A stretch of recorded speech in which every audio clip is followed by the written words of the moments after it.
Bill Gates ने एक बार कहा था, अगर आप गरीब पैदा हुए तो यह आपकी गलती नहीं है, पर अगर आप गरीब मर गए तो यह आपकी गलती है। दोस्तों, जो इंसान बड़े मौके का इंतजार करता है वो छोटे मौके को जाने देता है, पर जब बड़े मौके आ भी जाते हैं तब भी वो उस बड़े मौके का फायदा उठा नहीं पाता, क्योंकि छोटे मौके से उसे जो सीख मिलती थी उसे उसने जाने दिया। और जो इंसान छोटे मौके को जाने नहीं देता वही लोग बड़े मौके का फायदा भी उठा पाते हैं और वही लोग कुछ कर जाते हैं।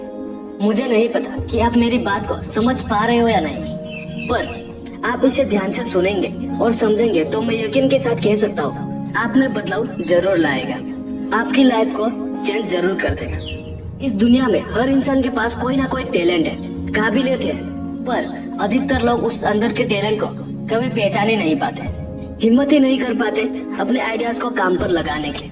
आज तक लाखों हजारों बिजनेस आइडियाज दफन हो चुके होंगे शायद, जो कुछ कर सकते थे और अपनी एक अलग पहचान बना भी सकते थे, पर उन लोगों ने कभी अपने काबिलियत को पहचान ही नहीं पाया।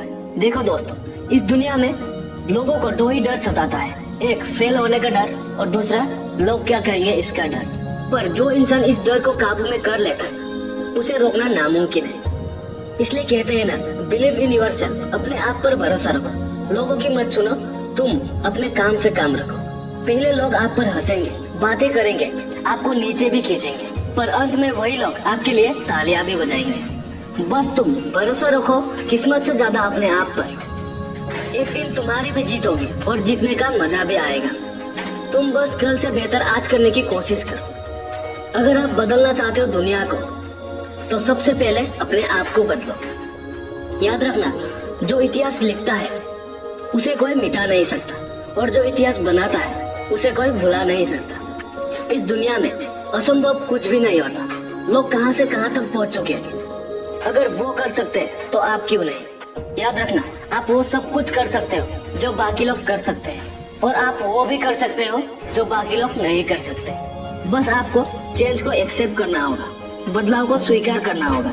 अगर आप आज भी वही कर रहे हो जो आपने कल किया था तो आज भी वही मिलेगा जो आपको कल मिला था।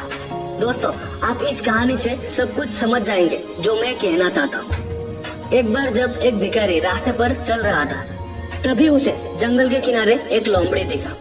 उस लोमड़ी के दो पैर नहीं थे। ये देखकर भिखारी हैरान होकर कहा, अरे ये तो शिकार भी नहीं कर सकता, तो फिर ये जिंदा कैसे है। और तभी जंगल से एक शेर मुंह में कुछ लेकर लोमड़ी की तरफ आने लगा। शेर को आता देख आसपास के जानवर सब भागने लगे, पर वो लोमड़ी नहीं भागा। जब शेर लोमड़ी के पास आया तो उसके मुंह में मांस का टुकड़ा था। शेर ने वो मांस के टुकड़ा लोमड़ी के पास छोड़कर वापस जंगल में चला गया। ये सब देखकर भिखारी बहुत खुश हो गया और भिखारी ने सोचा कि मेरे लिए भी भगवान ने किसी को भेजा होगा जो मुझे भी कुछ लेकर देगा।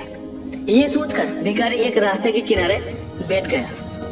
भिखारी 2 दिन तक वहाँ पर बैठा रहा, पर वहाँ पर कोई नहीं आया। ये देखकर उसे भगवान पर बहुत गुस्सा आया और वहाँ से चलने लगा। तभी उसे एक पंडित मिला। भिखारी ने पंडित को सारी बातें बताई और कहा, भगवान ने मेरे साथ ही ऐसा क्यों किया।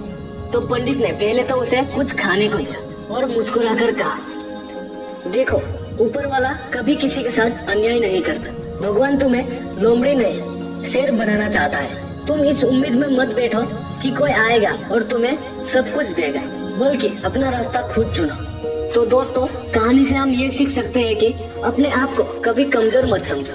मैं फिर से उस लाइन को दोहराना चाहूंगा कि आप वो सब कुछ कर सकते हो जो बाकी लोग कर सकते हैं, और आप वो भी कर सकते हो जो बाकी लोग नहीं कर सकते। और किसी ने क्या खूब बात कही है, जिंदगी में असली मजा उस काम को करने में है जिसे लोग कहते हैं कि तुम ये नहीं कर सकते।